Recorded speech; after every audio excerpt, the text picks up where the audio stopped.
So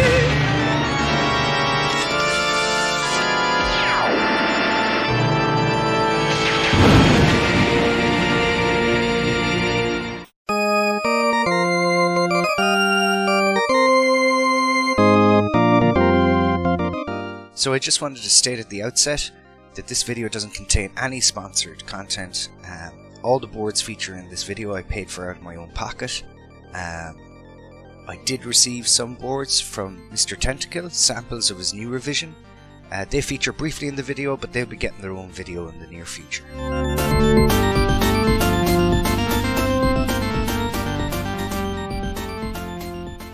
In this video we'll take a look at Genesis and Mega Drive cartridge PCBs. As regulars to the channel may know, I like to create my own repro carts, but finding the right boards to use can be a chore. There are a lot of variables to consider, and it can be quite confusing at times. At one stage I decided to sit down with KiCad for the first time and try and write my own PCB. I'm no engineer, and ultimately I didn't have enough confidence in my design to get it fabricated. But that's a tale for a different video. My goal here is to try and save others time and confusion when looking for Genesis or Mega Drive cartridge PCBs. Luckily for us, some awesome people in the retro gaming community have provided some great information and resources when it comes to creating cartridge PCBs. René of DB-Electronics has shared some awesome info on cartridge PCBs in an article over on Retroelectronik. René is the engineer behind the PCB design for the recently released Tanglewood, a game by Big Evil Corp, and if you haven't checked it out already, you definitely should. Steve and Nick from HDretrovision have also shared PCB files that support both EEPROMs and NOR flash chips, making the task of ordering boards for yourself a lot easier. You may know René, Steve and Nick from the Retro Roundtable. If you haven't heard of the Retro Roundtable, I highly recommend checking it out. Links to everything will be in the description. So first up, we're going to have a look at the HDretrovision design PCB that I ordered from JLC PCB. No sponsorship. Then, the Muramasa entertainment PCBs. Then, we're going to have a look at the Retroelectronik PCBs, and finally we'll take a look at Mr. Tentacle's boards featuring SRAM save game, available from Tindy.com. This will only be a brief look, because I'll be creating a video dedicated to those PCBs in the near future. So when looking at these PCBs, we want to take four things into account. First, we're going to look at the dimensions of the board, and compare that to an original cartridge. Then we're going to look at the cart edge itself, and see if that passes muster. Then we're going to look at what ROMs the cart supports, and finally we're going to look at it in terms of cost. So for this video we're going to be using Sonic 2, just because it's relatively easy for me to get my hands on. So we're going to open this up and take some measurements. So okay. Got my calipers here. So maybe you can see that, it's saying 40 millimeters. So what we're going to do is we're just going to draw this guy. So we have 40 that way. Can you see that? It's pretty hard to see, but yeah, we have 40 on one side. Yeah, that's a bit better. And let's see, length. So I'm getting 83.6, but what we do is we go off the top of the board.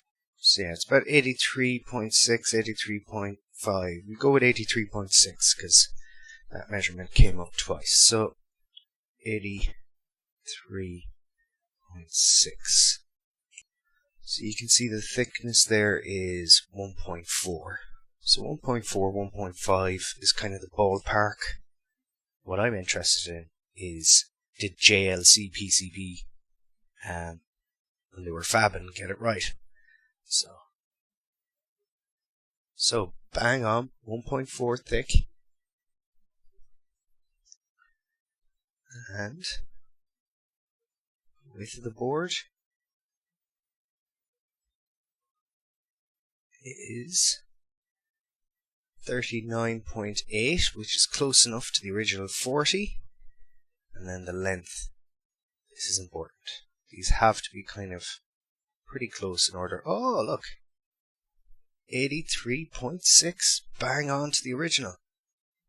So, pretty happy with that. Muramasa. So we'll start with thickness, because it's the easiest one to do. Muramasa is, as you can see, 1.4 thick. Very good.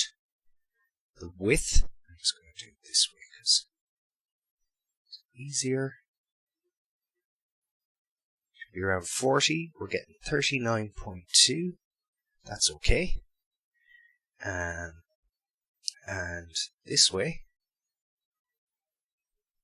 we're getting 83.3. So that's okay. I don't know if you can see that, but that's exactly 40, so it checks out that way. Let's see now this way. So 83.6. And we're getting 83.4, so it's within the tolerances. And its thickness is 1.4. Spot on. So the results of our first test, checking the size and dimensions of the board, all the boards pass.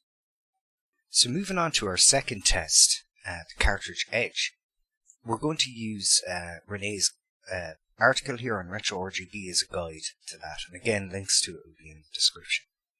So if we go down to the section where he talks about the edge, bevel edge and chamfer. So what we're looking for is both a beveled edge and a chamfer. And you can see here he's got some great pictures of cartridge edge down here and the bevel that we should expect to see on the cartridge edge. And then he talks about the chamfer. And you can see here we've got a cut on a more desirable one and one that is just kind of a right angle, which isn't great. All of these are to do with mechanical issues of actually protecting the socket that we're going to be plugging these cartridges into. But the bevel and the chamfer basically relieve stress as you're inserting the cartridge multiple times. The final part that we need to look at is the surface finish. So if you notice the kind of silver surface finish, that's a hazel. And that's your standard kind of out of the box kind of PCB finish. And then we're looking at ENIG, which is electrolysis nickel immersion gold, which is a soft gold coating. And then we're looking at hard gold, which your original cartridges and mass production cartridges would feature. Just a note about this, if you're going for large production runs, it makes sense price-wise for hard gold, but for hobbyists and enthusiasts going for low runs, electrolysis nickel immersion gold, or ENIG, is probably what you're going to be looking at. Again, it would be nice to have hard gold, but it's often too expensive and too prohibitive for people with smaller budgets to kind of approach. But it's definitely worth checking out this article, read through it twice maybe, just to get a good idea of what to look out for when it comes to cartridge edges. So with the bevel and chamfer in mind, and the actual finish material on the edge, let's take a look at our cartridges. So first up is the HDretrovision's designed by JLC PCB, and you can see that we have a nice bevel there, right down the cartridge edge. We also have the chamfer on the corners, and it appears like we're using ENIG there. So we've got the ENIG coating on there, which is pretty good. Again, hard gold would be nicer, but for small runs, I think I got 10 boards. ENIG is fine. Now the Muramasa board, and you can kind of see our bevel there and our chamfered edges, and it appears like we're using ENIG on that board as well. Here we are with the Retroelectronik board. You can see we have no beveled edge on this cart. We do have the chamfer, but there's no beveled edge, and it appears like we're using hazel. We're not using any gold.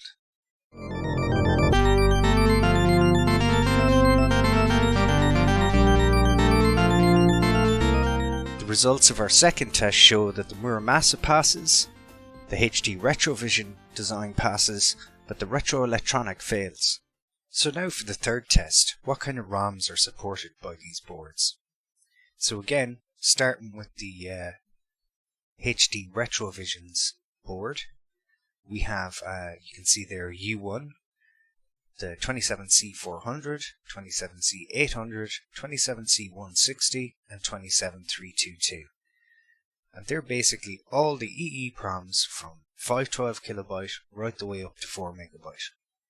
This design also features support for NOR chips. You can see there on U2 we have the 29F200, F400 and F800.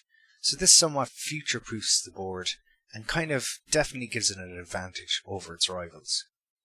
Moving on to the Muramasa board, which supports the 27C160 and the 27322. So that's the 2 megabyte EEPROM and the 4 megabyte EEPROM. This isn't so much of a disadvantage when you consider that you can fill up ROM space on the chip by duplicating the code as many times as you need to fill up the space.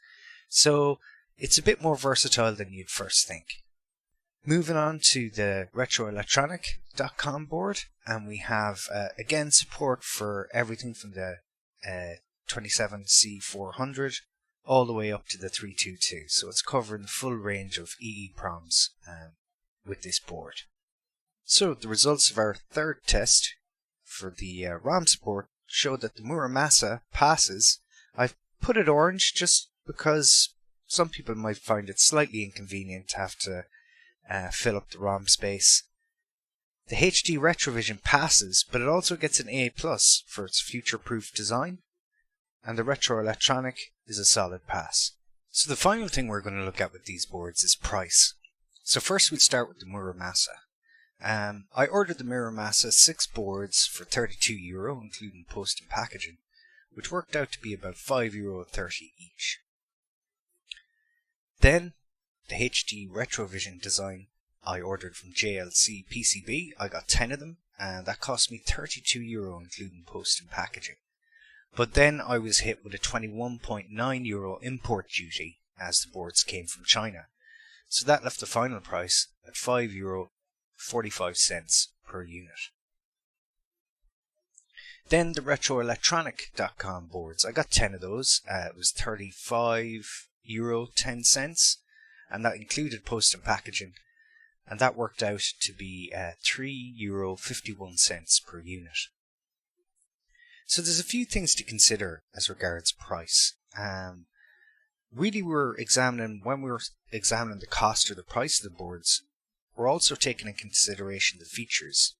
So for example, the Muramasa boards have the chamfer, the bevel and enig, and they're also an off-the-shelf solution. So at €5.30 per board, it's not that bad.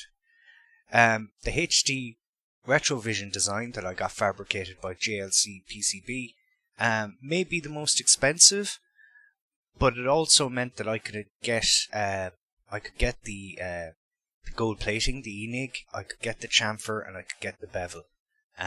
Plus, the fact that it supports EEPROM and NOR flash devices, even though it's the most expensive with those features on board, it kind of justifies the price a little more. Finally, the Retroelectronik.com. Again, €3.50, 51 cents a board. That's not bad considering. And I do know that Retroelectronik offer boards with enig and more features like the chamfer and the bevel. So on to the results of the final test. Price. The Muramasa board passes. A great solution if you don't want to go to the hassle of getting boards fabricated. The cartridge has the appropriate bevel, chamfer and enig coating. The lack of support for smaller ROM sizes can be overcome by doubling up the ROM files before programming. The HDretrovision design passes. However, due to being fabricated in China by JLC PCB, it was subject to import duties here in the EU. It was the cheapest board prior to these charges, but ended up being the most expensive per unit after. It supports all EEPROM sizes, as well as NOR flash devices. This and the fact that it also features the correct bevel, chamfer and ENIG coating on the cartridge edge justifies the price a bit more. The Retroelectronik boards pass on price. These particular boards are the most basic ones available for Retroelectronik, who also offer ENIG plating on the cartridge edge. However, based on the boards I have here, the lack of bevel and ENIG plating hinders the score. So it passes, but I've coloured the check marks orange to indicate these shortcomings. So before we close things out, and I'll tell you about kind of which one of the boards I think is going to be my go-to PCB moving forward, I thought we'd go back and take a look at Mr. Tentacle's boards here. Now, I had done a video previously on Mr. Tentacle's board. I'll leave a link to it above. But yeah, I've made some observation about the CR2032 holder placement and a few other things. And Mr. Tentacle was cool enough to come up with another revision and send me on some samples. Now we know that Mr. Tentacle's boards are pretty good. They would have passed all the tests we put out for the other boards. But these are going to get a separate video. Just for themselves. So in the near future, hopefully in the next week or two, I should have a video out featuring these boards. And thanks again to Mr. Tentacle for sending me on the samples. Yeah, should have a lot of fun putting together some repros for these guys. So guys, at the end of the day, I've got to kind of come up and say that out of all the designs, the HDretrovision boards that I got fabbed at JLC PCB are probably my favourite. Now, I have noticed on one of the boards in particular that there's a problem on one of the cart edges, but you know, 9 out of 10 boards being okay is okay. So these would be my preferred board, followed in a close second by the Muramasas. Another great board, and I'll probably use both of them.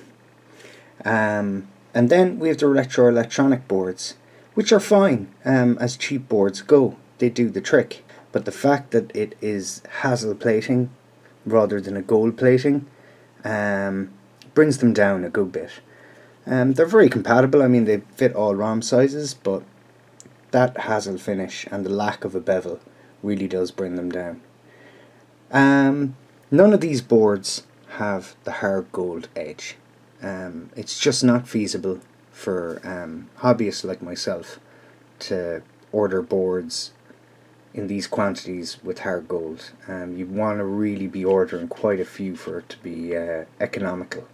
You could team up with your mates if there was a few people looking for boards, you know, and you really need to be ordering them in amounts greater than 100, I'd imagine, maybe even greater than that, to make it economical. But with that said, I have a lot of repros here that I'm going to start using the desolder the chips, the EPROMs, and start using both the HDretrovision and the Muramasa boards. So hopefully that was of use to some of you guys. I definitely think it is worth your while going with the HDretrovision files you can get off their website. Links will be in the description. And sending those files off to a fabricator. Definitely make sure that they're going to be able to do your chamfer and your beveled edge. A lot of them will be able to do ENIG, but I know quite a few board houses, probably more the kind of smaller ones in Europe and that, for prototyping, probably aren't going to be able to do the beveled edge. So cool guys, I'm going to get out the desoldering station and start switching some of my carts over to both the HDretrovision design and the Muramasa design. I really like the red Muramasa boards. I already know that I'll probably try and put Castlevania Bloodlines on one of the Muramasa boards, just cause I think it'll look cool.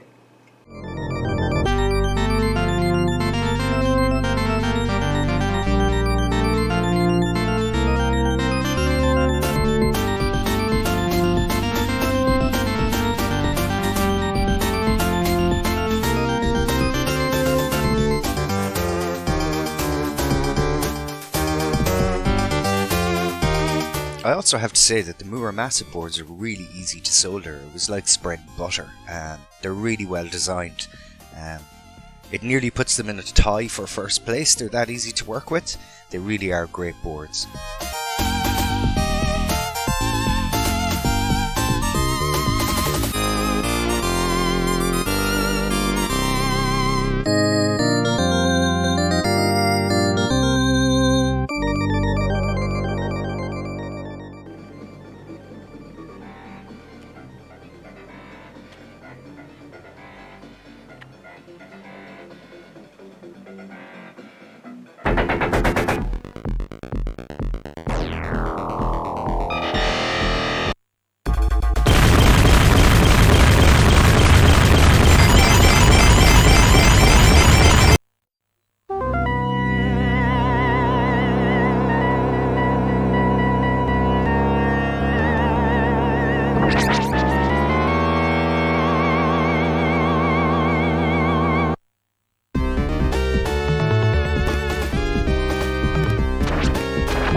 So cool, guys.